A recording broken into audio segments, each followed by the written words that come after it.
जय हिंद साथियों, स्वागत है आप सभी का 8 फरवरी 2023 के करंट अफेयर्स पर। आज का सबसे पहला इंपॉर्टेंट करंट अफेयर्स आप सभी के सामने रहा। हाल ही में पीएम मोदी जी ने एशिया का सबसे बड़ा हेलीकॉप्टर मैन्युफैक्चरिंग यूनिट का उद्घाटन कहां पर किया है? Where has PM Modi inaugurated Asia's largest helicopter manufacturing unit? तो दोस्तों तुमकुरू कहां पर है? कर्नाटक राज्य में है। तो तुमकुरू में सबसे बड़ा हेलीकॉप्टर मैन्युफैक्चरिंग यूनिट का उद्घाटन किया है नरेंद्र मोदी जी ने। तो यहां पर आप देख पा रहे हैं, यह है HAL's हेलीकॉप्टर फैक्ट्री। यहां पर हेलीकॉप्टरों की डिजाइन की जाएगी, मैन्युफैक्चरिंग की जाएगी। जैसा कि मैंने आपको बताया है कि तुमकुरू जो है कर्नाटक राज्य में है और यहां पर हिंदुस्तान एरोनॉटिक्स लिमिटेड की हेलीकॉप्टर मैन्युफैक्चरिंग यूनिट को स्थापित किया गया। दोस्तों, ये एशिया का सबसे बड़ा लार्जेस्ट हेलीकॉप्टर मैन्युफैक्चरिंग यूनिट है। पीएम मोदी जी ने 2016 में क्या किया था? आत्मनिर्भर भारत के दृष्टिकोण को बढ़ावा देने के उद्देश्य से इस मैन्युफैक्चरिंग यूनिट की आधारशिला रखी थी।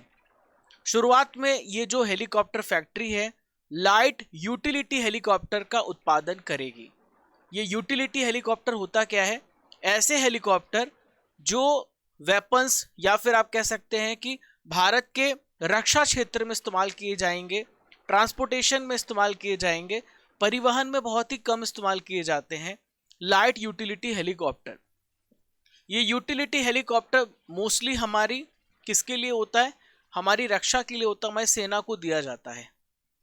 दोस्तों, ये जो विनिर्माण इकाई है हर साल 30 हेलीकॉप्टर का मैन्युफैक्चरिंग करेगी, फिर बाद में 90 हेलीकॉप्टर्स हर वर्ष उत्पादित किए जाएंगे, ये टारगेट है।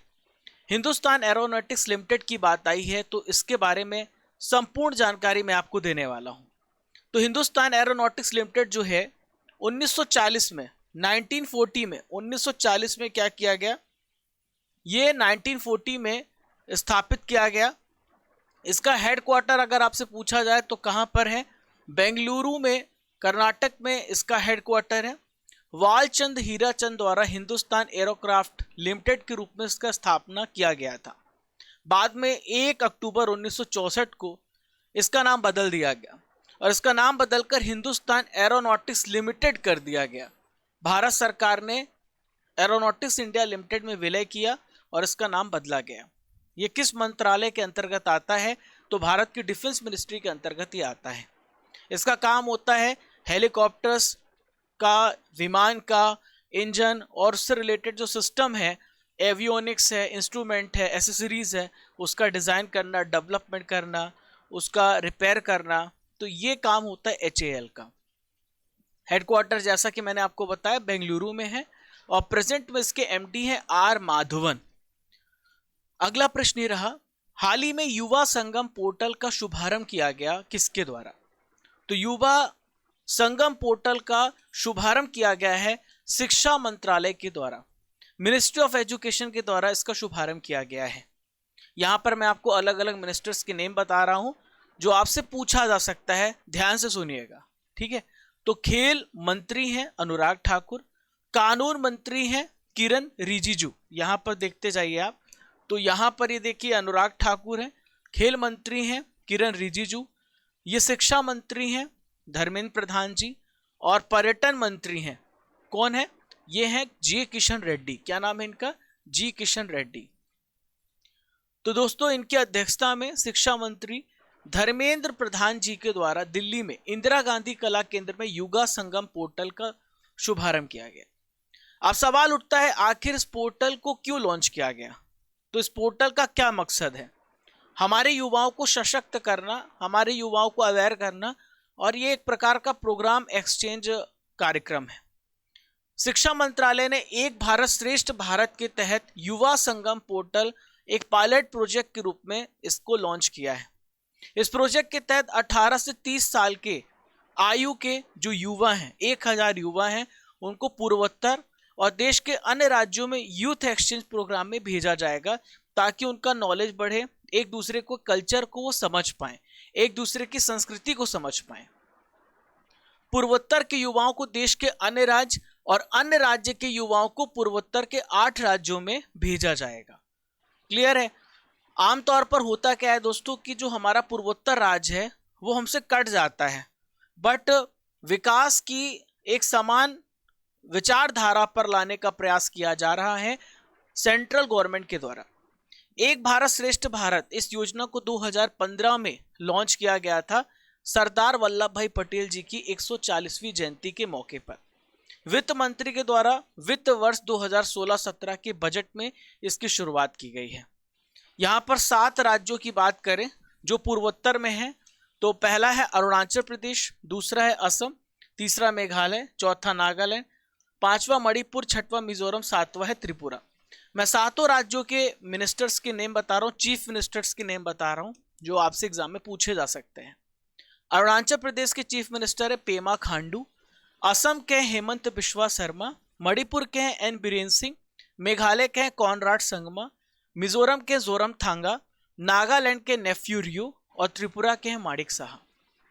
सारे इंपॉर्टेंट पॉइंट मैंने आपको बताए हैं, याद रखिएगा, एग्जाम में पूछा जा सकता है।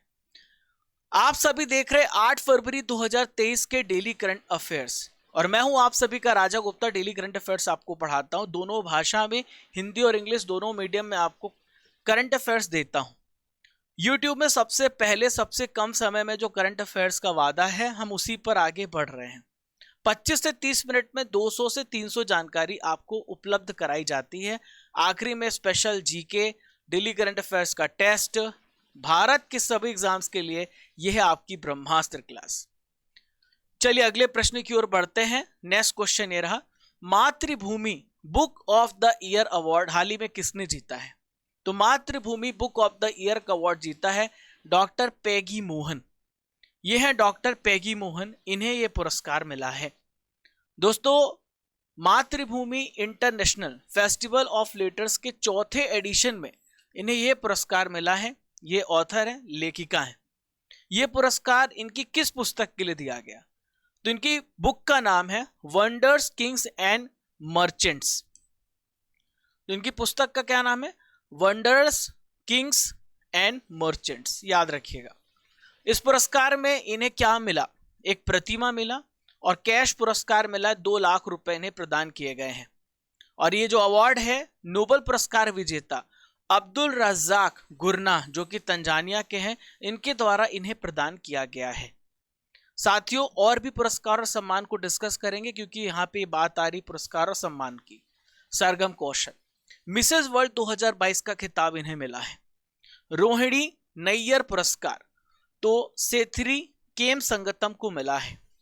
टाइम पत्रिका पर्सन ऑफ द ईयर जो है किसे मिला है? यूक्रेन के प्रेसिडेंट व्लादिमीर जेलेंस्की को, ठीक है। और यहां पर यूक्रेन के जितने भी नागरिक हैं उन्हें भी स्पिरिट ऑफ यूक्रेन दोनों को बताया गया है, ठीक है। चलिए क्वेश्चन नंबर 4 पे बढ़ते हैं। हाल ही में एरोन फिंच ने T20 अंतरराष्ट्रीय क्रिकेट से संन्यास ले लिया है। किस देश के क्रिकेटर हैं? तो एरोन फिंच जो हैं ऑस्ट्रेलिया के क्रिकेटर हैं। इन्होंने हाल ही में संन्यास लेने की घोषणा कर दी है। 2021 में जो ऑस्ट्रेलिया T20 का विनर बना था, ये उनके कैप्टन थे, कप्तान थे। अंतरराष्ट्रीय T20 विश्व कप विजेता कप्तान एरोन फिंच ने संन्यास लेने की घोषणा कर दी है। इनके 12 साल का जो इंटरनेशनल क्रिकेट करियर था, अब उसका अंत हो गया है। 2021 में जैसा कि मैंने आपको बताया है, ऑस्ट्रेलिया ने अपना पहला T20 विश्व कप जीता था इनकी कप्तानी में। यहां पर आपको कुछ important sports related current affairs बता रहा हूं। हाल ही में सानिया मिर्जा ने अभी इन्होंने रिटायरमेंट की घोषणा की है। दुबई में WTA 1000 कार्यक्रम में फरवरी में पेशेवर टेनिस ने संन्यास लेंगी, ऐसा इन्होंने घोषणा किया है। हाल ही में कतर में आयोजित हुआ था फीफा विश्व कप 2022 और इसका खिताब किसने जीता है? अर्जेंटीना ने जीता है। अर्जेंटीना ने तीसरी बार इस खिताब को अपने नाम किया है। चलिए अगले प्रश्न की ओर। ग्रीन बॉन्ड लाने वाला पहला नगर निकाय कौन बना है? बहुत अच्छा प्रश्न है। मैं समझाता हूं कि ग्रीन बॉन्ड क्या होता है, आपको जान के बहुत अच्छा लगेगा। तो इंदौर किसने? इंदौर नगर निकाय ने, इंदौर की म्युनिसिपल बॉडी ने सबसे पहला ग्रीन बॉन्ड जारी किया है। अभी ग्रीन बॉन्ड होता क्या है, इसको बहुत ही सरल भाषा में, आसान भाषा में हम समझते हैं। तो ग्रीन बॉन्ड जो है एक प्रकार का ऋण सुरक्षा है, यानी एक प्रकार का डेब्ट सिक्योरिटी है। किसी भी संगठन के द्वारा, किसी सरकार के द्वारा, किसी भी ऑर्गेनाइजेशन के द्वारा, इंस्टीट्यूट के द्वारा जारी किया जाता है। कुछ परियोजनाओं के लिए वित्त पोषण या पुनर्वित्त के उद्देश्य से जारी किया जाता है, जो पर्यावरण या जलवायु में एक पॉजिटिव योगदान कंट्रीब्यूशन देते हैं। चलिए, ये तो परिभाषा हो गई। मैं आपको समझाता हूं कि ग्रीन बॉन्ड होता क्या है। देखिए, बॉन्ड और एफडी एक ही है, थोड़ा सा इसमें अंतर है।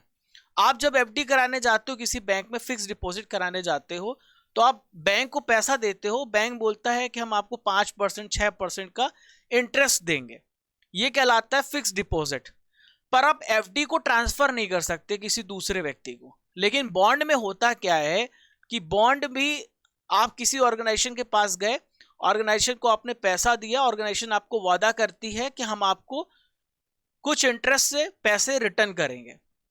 आपने अपना कोई भी पैसा 5,000, 10,000 रुपए दे दिया बॉन्ड के तहत, और फिर वो आपके पास एक बॉन्ड आ जाता है जिससे आप दूसरों को भी ट्रांसफर कर सकते हो। तो बॉन्ड ट्रांसफरेबल है, लेकिन एफडी ट्रांसफरेबल नहीं होती है। अब ग्रीन बॉन्ड का क्या मतलब होता है? तो ग्रीन बॉन्ड का मतलब ये होता है कि कोई भी ऑर्गेनाइजेशन एनवायरनमेंट के क्षेत्र में काम करना चाहती है, तो वो फंडिंग इकट्ठा करती है लोगों से, वो क्राउड फंडिंग इकट्ठा करती है, वो फंडिंग इकट्ठा करती है। तो वो फिर पैसा जब इकट्ठा होगा तो किसी काम के लिए इस्तेमाल होगा, एनवायरनमेंट के क्षेत्र में काम में इस्तेमाल होगा, जहां पर कार्बन इमिशन कम करना, पर्यावरण को बचाना, उसी पैसे का वो इस्तेमाल करेगी एनवायरनमेंट के प्रोटेक्शन के लिए। और फिर बाद में आप कुछ पैसा इकट्ठा करके, वो कमा करके, वो फिर आपको वापस करेगी विथ इंटरेस्ट। समझ गए आप? ये कहलाता है ग्रीन बॉन्ड। तो इंदौर नगर निगम ने ग्रीन बॉन्ड जारी किया है, देश का पहला शहरी निकाय बन गया है। तो इस बॉन्ड के जरिए नगर निगम जो है 244 करोड़ रुपए जुटाने की योजना बना रही है, और 10 फरवरी को ये बॉन्ड खुलेगा, 14 फरवरी को बंद हो जाएगा। इस राशि का इस्तेमाल 60 मेगावाट क्षमता वाला सोलर पावर प्लांट लगाने के लिए किया जा रहा है, और इस प्लांट को इंदौर के वाटर पंप स्टेशन पर लगाया जाएगा। शहर को और अधिक साफ सुथरा, संसाधनों के बचत के लिए पंपिंग स्टेशन पर यह प्लांट लगाया जाएगा। क्लियर है? Indore current affairs. हाल ही में ग्लोबल इन्वेस्टर समिट कहां पर हुआ है? इंदौर में हुआ है।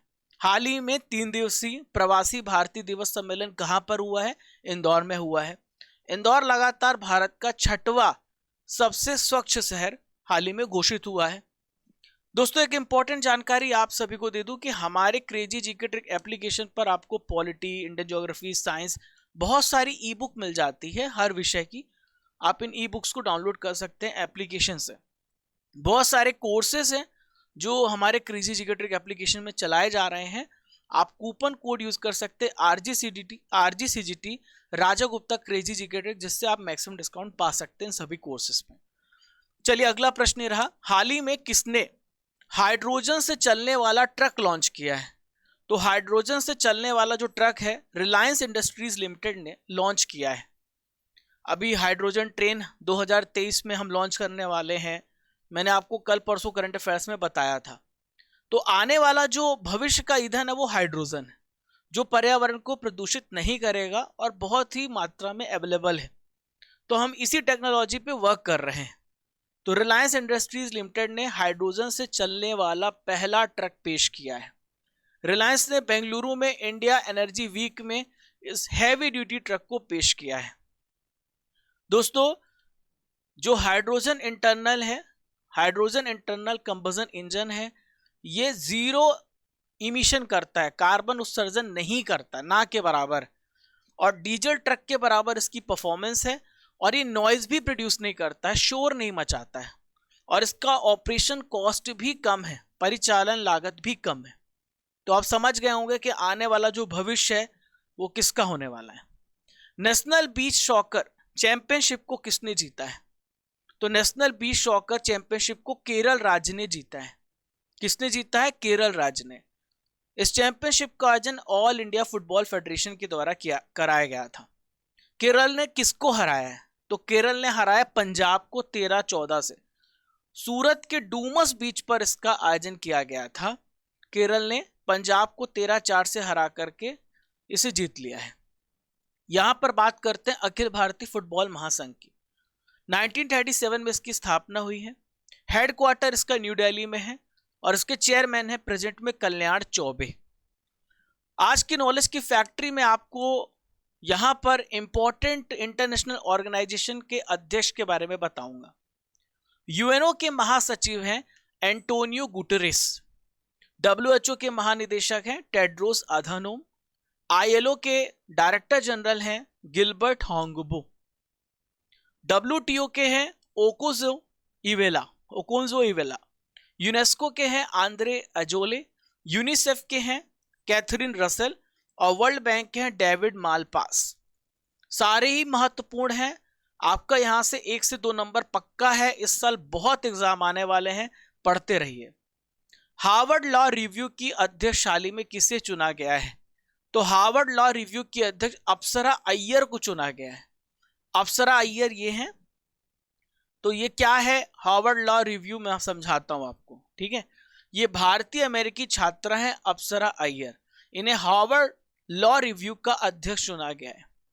दोस्तों ऐसा पहली बार हो रहा है 136 साल के इतिहास में जब किसी भारतीय मूल की महिला को यह पद दिया गया है।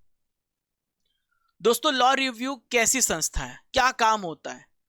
तो it is an organization that reviews and select articles for publication in legal field, यानी विधिक क्षेत्र में प्रकाशित होने वाले जनरल के लेखों की समीक्षा और चयन का काम करता है लॉ रिव्यू। 1887 में इसकी स्थापना हुई थी। परीक्षा संजीवनी शामिका रवि हाल ही में ईएसी पीएम में ये क्या बनी है? सदस्य बनी है। राहुल रेबलो महिंद्रा फाइनेंस के एमडी एंड सीईओ बने हैं। सिद्धार्थ शर्मा टाटा ट्रस्ट के सीईओ बने हैं। अमूल के अध्यक्ष श्यामल भाई भी पटेल बने हैं। सुरक्षित इंटरनेट दिवस 2023 में कब मनाया गया है? तो सुरक्षित इंटरनेट दिवस मनाया जाता है 7 फरवरी को। 4 फरवरी को वर्ल्ड कैंसर डे मनाया जाता है। 1 फरवरी को इंडियन कोस्ट गार्ड डे मनाया जाता है। 2 फरवरी को वेटलैंड डे मनाया जाता है। सेफर इंटरनेट डे 7 फरवरी को मनाया जाता है। हर वर्ष फरवरी के दूसरे सप्ताह के दूसरे दिन मनाया जाता है। इस बार यह दिन जो है 7 फरवरी को पड़ रहा था। थीम है together for a better internet. दोस्तों इसका उद्देश्य क्या है? लोगों में समझ डेवलप हो, अवेयरनेस डेवलप हो कि सिक्योर्ड और इंप्रूव्ड इंटरनेट मिलना चाहिए सभी को। आप सभी को पता है कि इंटरनेट आजकल हर एक व्यक्ति इंटरनेट से जुड़ा हुआ है, तो इंटरनेट सेफ होना चाहिए, हर व्यक्ति के लिए सिक्योर होना चाहिए। 2004 से इसका आयोजन किया जा रहा है। दोस्तों एक इंपॉर्टेंट दिवस 6 फरवरी को मनाया जाता है, महिला जननांग विकृति के लिए जीरो टॉलरेंस का अंतरराष्ट्रीय दिवस। अगर आप बोलेंगे तो इस टॉपिक पे हम डिटेल वीडियो बना सकते हैं, और पहले मैंने सोचा था बट थोड़ा सा अनकंफर्टेबल फील कर रहा था। बट आपको जानना चाहिए कि जो फीमेल है उनका जो मतलब फीमेल पार्ट है उसको कट कर दिया जाता है। बहुत सारी ऐसे 90 देशों में ऐसा होता है। भारत में बोहरा कम्युनिटी है, मुस्लिम कम्युनिटी में ऐसा देखने को मिलता है जहां पर कम उम्र में उनके जननांग को कट किया जाता है। तो ये जीरो टॉलरेंस का अंतर्राष्ट्रीय दिवस 6 फरवरी को मनाया जाता है महिला जननांग विकृति के लिए। ठीक है, ये बंद होना चाहिए, इसके लिए अवेयर करना लोगों को चाहिए, ऐसा इस दिवस का उद्देश्य है। ठीक है, 2003 को पहली बार मनाया गया था। महिलाओं के प्रति सम्मान और स्नेह पैदा करना इसका प्रमुख उद्देश्य है। आज का आखिरी प्रश्न है, काला घोड़ा कला महोत्सव 2023 का आयोजन कहां पर किया जा रहा है? तो काला घोड़ा कला महोत्सव का आयोजन मुंबई में किया जा रहा है। कहां पर? मुंबई में किया जा रहा है। तो काला घोड़ा आर्ट्स फेस्टिवल में ये देखिए 4 से लेकर 12 फरवरी तक आयोजित किया जाएगा। यहाँ पर डांस, आर्ट, म्यूजिक, वास्तुकला, भोजन सब कुछ है। कई तरह की कलाओं का प्रदर्शनी आपको देखने को मिलेगा। दोस्तों ये 1999 से मनाया जा रहा है, इसका आयोजन किया जा रहा है। एक आर्ट फेस्टिवल है जिसकी शुरुआत काला घोड़ा संस्था के द्वारा की गई थी। इसका काला घोड़ा नाम क्यों रखा गया है?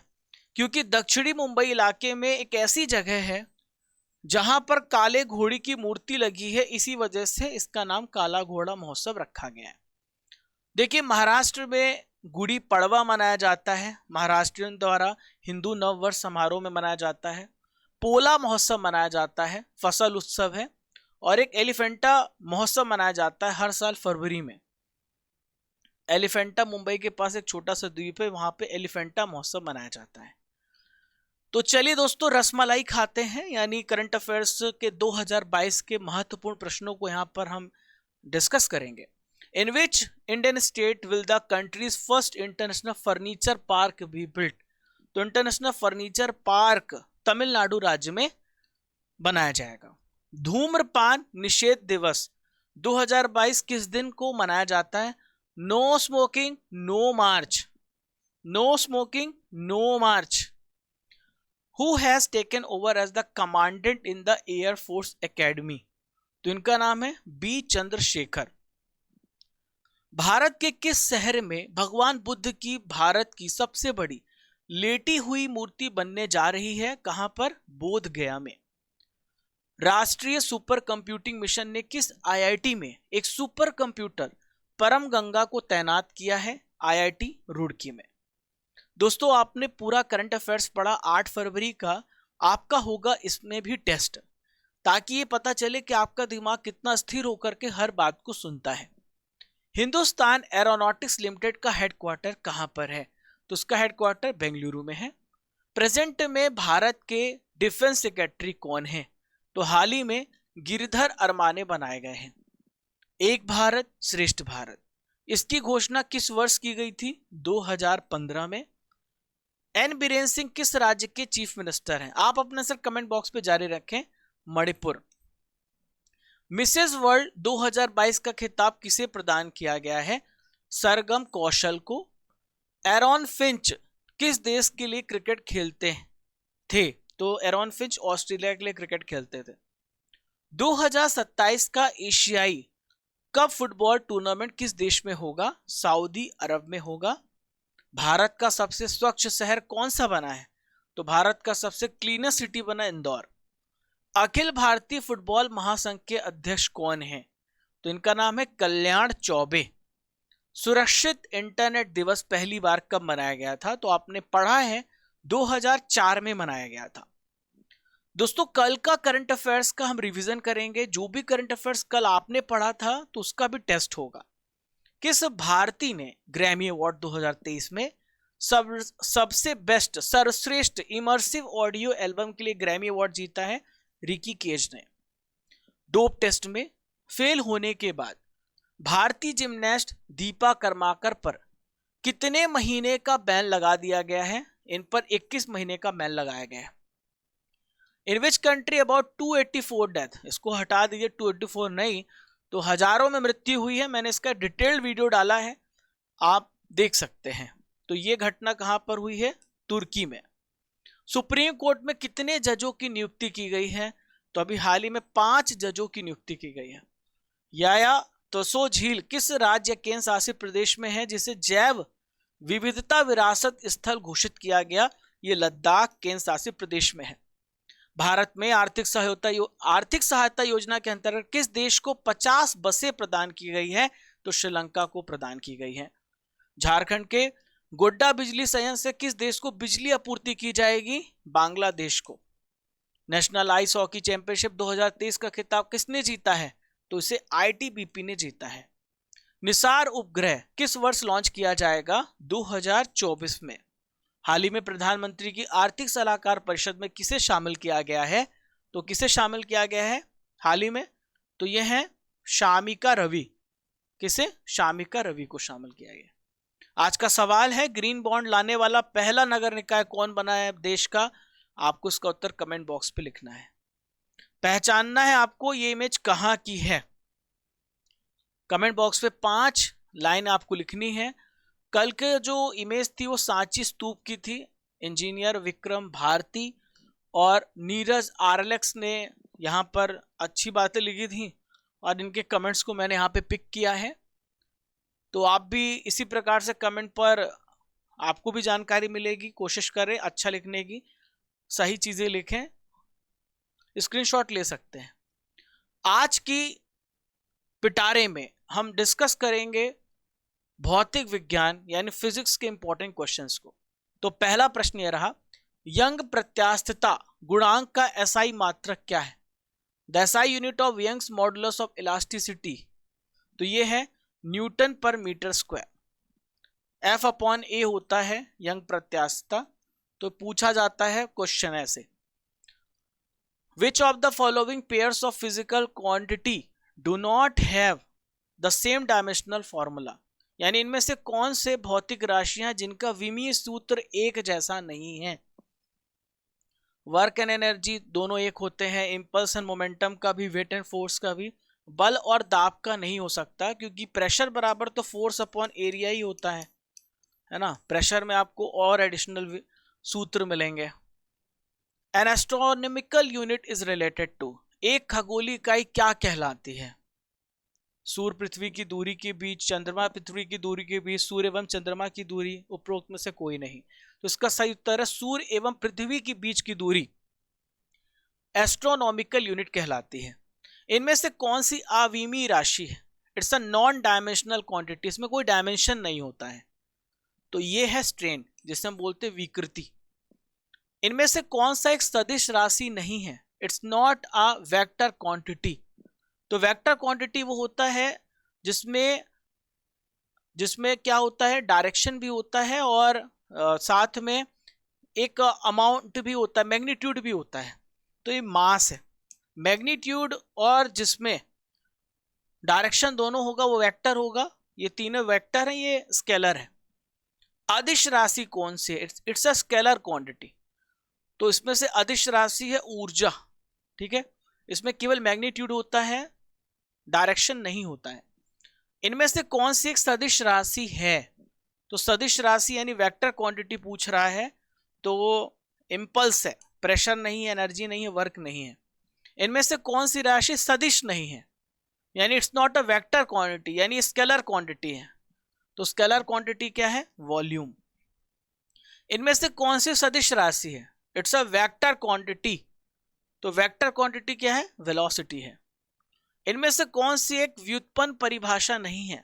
It's not a derived definition. तो डिराइव्ड वो होते हैं जो दूसरे फंडामेंटल पे डिपेंड करते हैं, तो इसमें मास नहीं है, डेंसिटी, वॉल्यूम, ये सब डिराइव्ड है, ठीक है। चलिए, तो साथियों यहां से हमारा सेशन हो जाता है खत्म। और आज का रिजल्ट हमारे पास नहीं आ पाया था, कुछ टेक्निकल इशू की वजह से शायद मेरे पास रिजल्ट्स नहीं भेजे गए हैं। तो कल आपको रिजल्ट्स मिल जाएगा। डेली करंट अफेयर्स का क्विज होता है, उसका रिजल्ट भी डिक्लेयर किया जाता है इसी तरीके से। दोस्तों डेली करंट अफेयर्स की आपको PDF, वीडियो, क्विज सब कुछ एक जगह पे मिलेगी, सब कुछ एक जगह पे। आपको डाउनलोड करना है क्रेजी जीके ट्रिक एप्लीकेशन, वहां पे हर एक दिन का वीडियो, PDF, क्विज सब कुछ सिस्टमैटिक अरेंज है, पूरा फ्री है। आप हमारे साथ जुड़ सकते हैं टेलीग्राम पर, जहां पर इंपॉर्टेंट अपडेट्स मिलते रहते हैं। आप इंस्टाग्राम को जरूर फॉलो करिएगा, वहां पे भी इंपॉर्टेंट शॉर्ट्स वीडियो अपडेट किए जाते हैं। टेलीग्राम है, फेसबुक है। और पहली बार चैनल पर आ रहे हैं जो भी नए छात्र हैं, तो सब्सक्राइब करना मत भूलिएगा। सब्सक्राइब करने में कुछ भी नहीं लगता दोस्तों, बिल्कुल फ्री ऑफ कॉस्ट होता है। आपका प्यार हम तक पहुंच जाता है।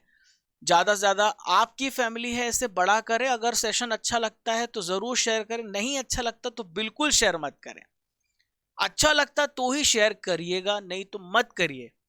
लाइक ज़रूर करिएगा और कमेंट करके बताइए कि और क्या आप चाहते हैं और क्या अच्छा किया जा सकता है। क्लास आपकी है और हम और आप मिल करके और बेस्ट करेंगे।